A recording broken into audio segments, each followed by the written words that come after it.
We can go ahead and call the meeting to order.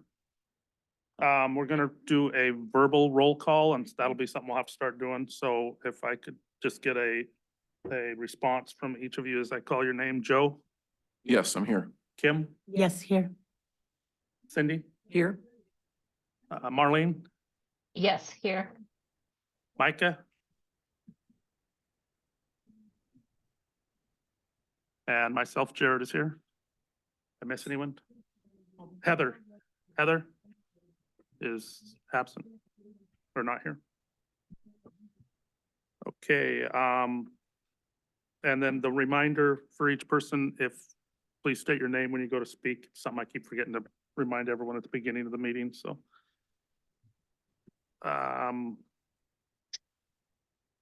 Approval of the agenda.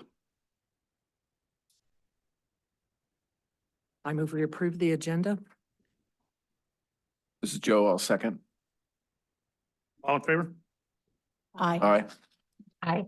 Approval of the board minutes from January 18th, 2024. This is Cindy. I approve the board minutes with the changes to page 4 and 5. My name is misspelled on those pages. This is Joe. I'll second the approval of the minutes with those changes stated. All in favor? Aye. Aye. Aye. Do we have any visitors' comments?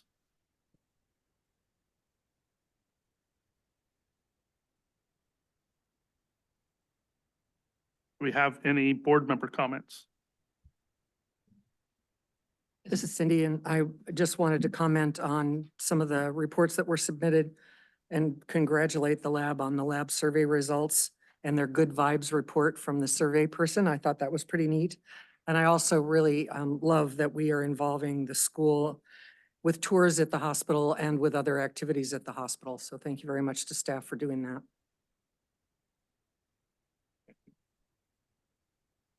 Any other board member comments? Committee reports, resource committee. This is Cindy again. And I have some quick notes on the resource committee meeting. Overall, our investments are doing reasonably well. Gross revenues are a little low and the HRSA Treasury grant is helping our bottom line. Our net revenues are close to our projected numbers and expenses are running under budget at this time. We did talk about some potential strategies for reducing operating expenses and we'll continue to explore if they are reasonable possibilities we can implement. Joel will be working with staff to extract reports for Cerner. And we discussed the need for more marketing of our home health program and the Cedar Social Club, though I can report that folks in the community whose families are taking advantage of it have very positive things to say about the program. And over time, the hospital will be putting more emphasis on community health and wellness rather than only focusing on more reactive care, as such as responding to illness and injury. And that's about it. Thank you, Cindy. Infection control. Yeah, this is Joe Stratman. I attended the Infection Control and Prevention Committee meeting yesterday, February 21st. We received a report from Aaron at Public Health talking about some additional STD testing, which will occur in the spring. Also heard some information on potential future COVID boosters and test kits that are available at Public Health. We had an infection control action item review where we talked about various things going on in the hospital and the status of those action items. We had a report on antibiotic stewardship and reportable conditions. There was a hand hygiene compliance report. And we also discussed annual antimicrobial stewardship program in long-term care. Thank you, Joe. LTC. This is Marlene. I was unable to attend. Okay, thank you. Moving on to imaging. Have any questions regarding that report? This is Marlene. Very exciting to hear about the new mammography machine coming into operation.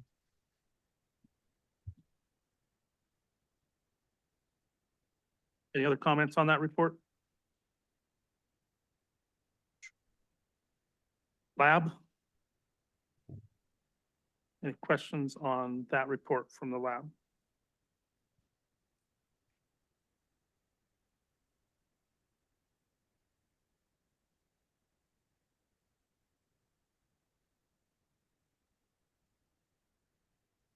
Long-term care? Any questions on Helen's report?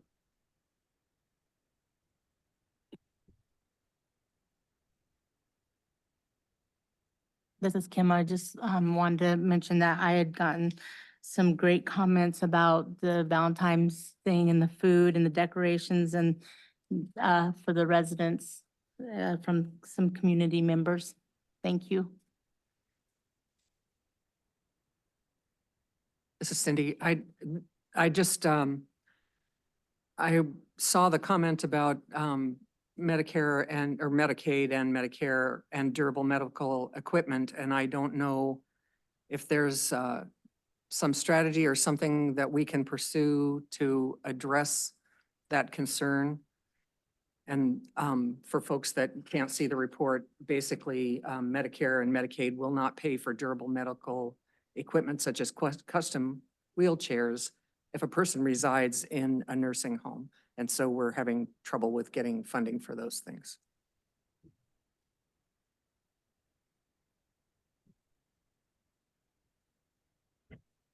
Any other comments for that from that report? Patient financial service?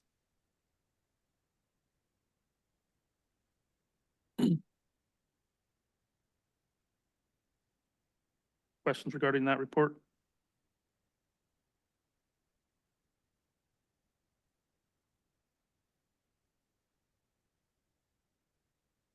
None. New facility? Any questions regarding that report? Yes, Joe. Yeah, this is Joe Stratman. I just had a question about the, in the site work, it's, states that, R&R plans to resume work around February 19th. Is that, has that occurred? I personally seen a low boy dropping off an excavator there about 2:30 this afternoon. Oh, okay. All right. Yeah, thanks. Yeah, this is Jay. My understanding is that work has resumed. Thank you. Any other questions regarding that report?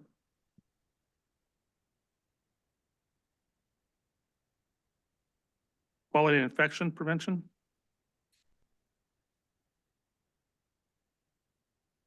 Questions regarding that report?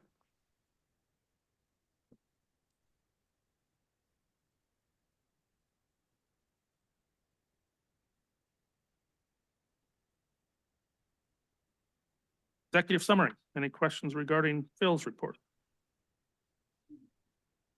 This is Phil. Can you hear me okay? Yeah. Any questions on my report? I can provide a few highlights like I normally do.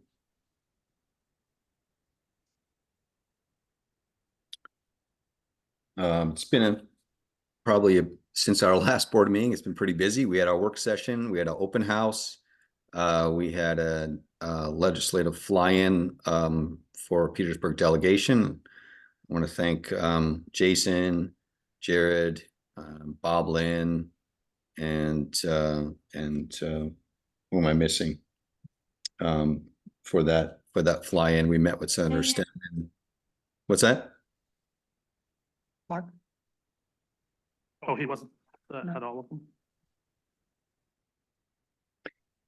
And yeah, we the goal of that meeting was to really highlight the capital project and that the borough's #1 capital and state project in general for both. And we spent about an hour with Senator Stedman, and it was I felt like it was effective in that we were able to explain the critical access hospital designation, and really some of Jason's bullet points on sustainability, and it felt like that resonated with senators. So, one add on to that, I was in Juneau this week for the Alaska Healthcare and Hospital Association legislative fly-in. I had an opportunity to circle back with Senator Stedman. I also met with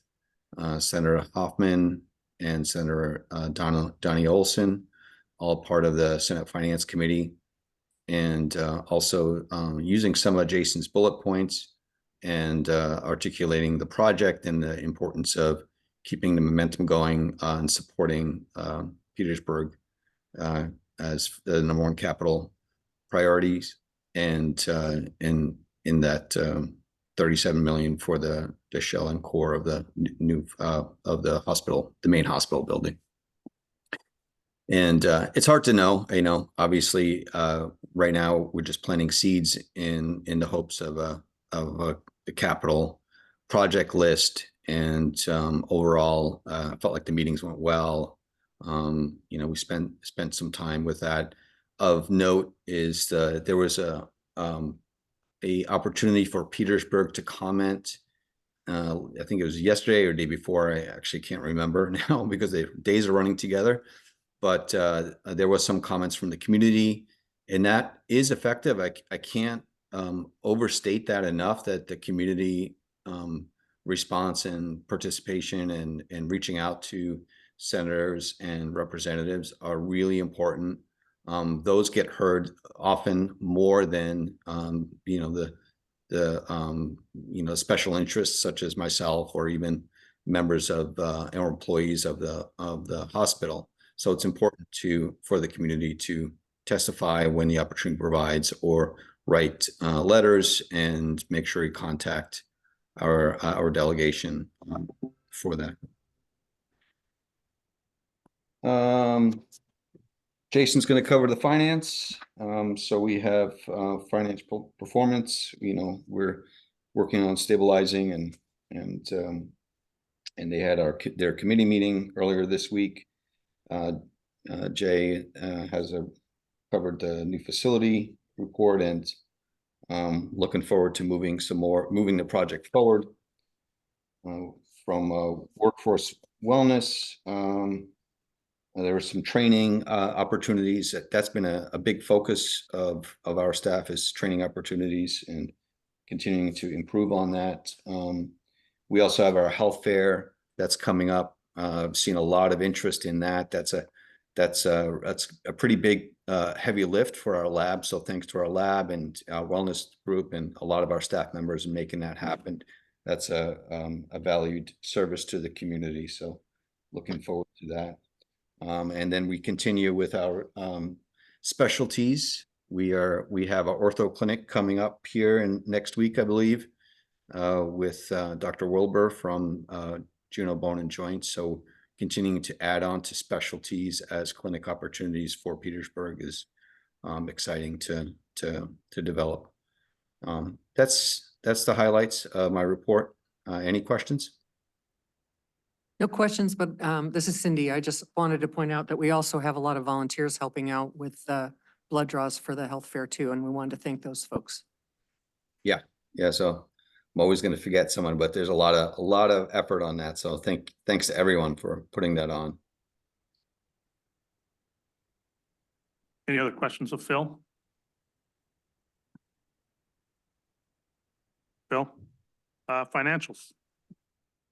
Yeah, I'll give a quick summary of the different transactions year to date and for the previous month. This is Jason McCormick, Chief Financial Officer. Just going to cover some statistics really quick. So the acute care swing bed census is pretty much lock in step with the prior year, 481 fiscal year to date. Our long-term care census days are up about 500 visits resident days, from the prior year. So we're seeing that's a little busier than the past. The emergency department is busier, as is the, imaging is a little lower. Lab tests are a little lower. And rehab is quite a bit lower because of staffing issues. Home health, likewise, post-COVID, just the change in practice. We had a good discussion about that. We are seeing that the folks are staying in swing bed a little longer, not needing to go to home health. We're seeing more people being cared for in a clinic setting and not needing as much home health. And that's to be expected, given our transition back to a normal healthcare delivery system. Clinic visits are up. So as we transition into what that looks like for our financial statements, our income statement, we're seeing that gross revenues for the month were a little lower than budget, but our contractual allowances are doing a little better than we expect because of the rate increase that we receive from Medicaid and from Medicare, and from our government payer or insurance payers. And so on a net level, we're doing close to budget. It's a little under, but it's okay because our costs are much better than budget. So what we're seeing on the income basis, so for the month of January, our operating income is about $7,900 positive. We had a budget of $27,570 negative. So it was about $35,000 better than we anticipated on an operating basis. Year to date, our net income, our operating income, excuse me, 655,000 as compared to a budget of 554 negative. So we're about $1.2 million better than budget year to date on the operating income. And then with regards to our net income, the bottom line, which includes these capital grants for the construction. Of course, we've recognized $2.4 million in revenues for the Treasury grant for the work that has been completed. So we're sitting at a $3 million positive bottom line, 3 million, almost 200,000, compared to a negative budget of 477. So once again, it's important for us to focus on the operating income because of this extraordinary event that's going on with regards to the grant funds. Yes, that's showing profits, but there's no expense to offset that. It's just an anomaly. We have to record the revenue from the grants now, but over the next 30 years, we will record the expense for this construction of this building as depreciation. And so they don't match, which is contrary to accounting principles. But the overall message is that we are on an operating basis, we're positive this year. From a cash flow basis, we're lagging a little bit. Predominantly, Medicare has not processed the cost report repayment. They owe us $664,000. I expected that to have come through in January. We reached out and asked them what's up with that, and they said they had until March to process that. They're delaying that. We're seeing some of these different programs, FEMA programs, the cost report, even some of our claims coming through from the federal government are being processed slower than what we have seen in prior years. Just wanted everybody to be aware that they did get eventually paid, but we had some claims, some large claims for swing bed services that took 6 weeks when it would normally take 3 weeks. And so the money's owed to us. It's looking good, but we have to wait for those large payments to come through. But right now we do have an okay, our cash balance is sitting at 447. Accounts payable is caught up reasonably so. We're meeting all of our obligations. We're not stretching anybody out. And following up with Medicare, Medicaid, I did follow up with Medicaid with regards to when we processed the rate review this past summer. And they identified that they needed to pay us about 30% more than they were in the past. That came in the fall, and that was supposed to be retro back to July 1st. And so we were anticipating that. They claim that they have processed that. We're going back through and double checking each one of those accounts from July 1st through the end of November to make sure that those corrective payments came through. I didn't necessarily recognize a large lump sum come through, but they indicated that they did it in 3 different transactions, and it might not have risen to the level that we noticed, but they are indicating in their records that those have been paid. So we're validating that. Right now, we are waiting for the Medicare payment, 664. plus a year-to-date catch-up payment. You know, if they would have paid that in January, I would have expected a payment of about 300,000. So half of what they owe us for the entire year, for the prior year, fiscal year 2023.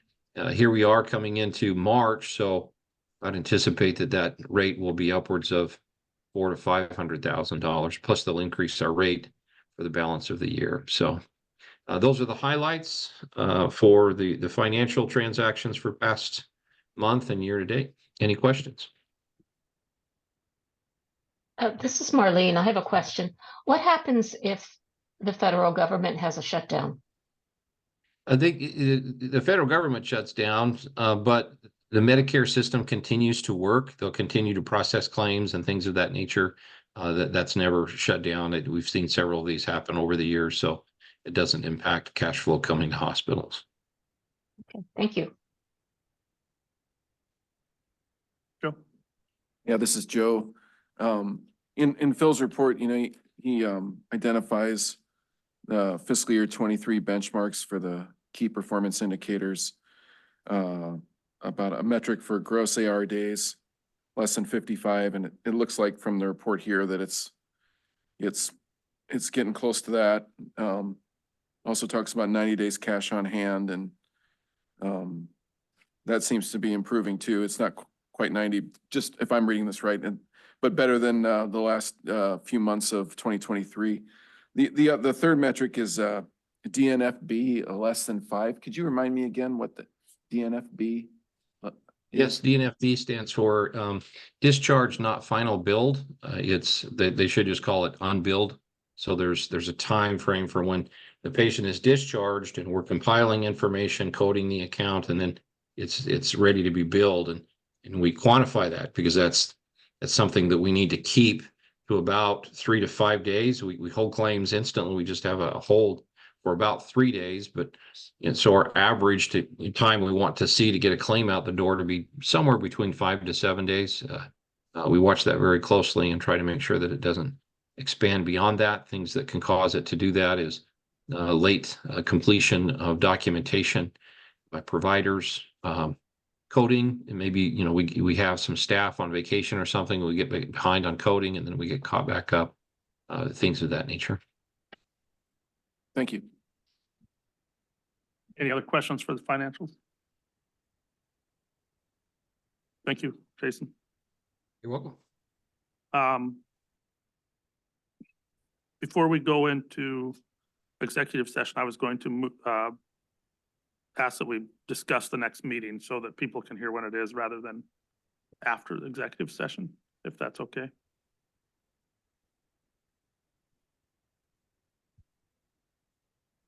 And I think it would normally fall on the 28th, correct? March.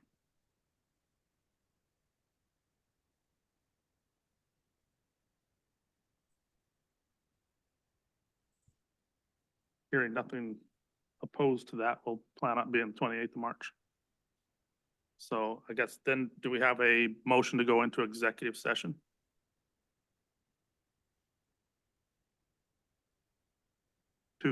Let's see, to enter an executive session to consider medical staff appointments and reappointments and legal and personnel matters.